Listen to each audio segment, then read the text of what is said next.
So Rose, for the first thing that I want to say is to really appreciate the honor and the trust that the president gave me with this appointment. But also, I want to indicate that I don't take it very lightly. I understand the responsibilities that I have as a Minister of Social Development. And I think some of the things are the ones that we just spoke about, earlier on. And I also want to say to the people of South Africa, I appreciate the fact that they gave me this second chance.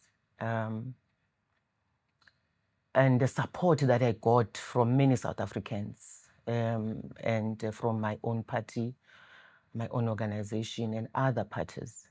When I came back to public office, after I was elected in 2024, I went to Parliament and I was given an opportunity to serve as the chairperson of the Portfolio Committee on Agriculture until last week. And being elected as the chairperson of the Portfolio Committee, you are elected by all other parties that sit in the committee. So it was not only my party or my organization that did that. So I really want to thank them.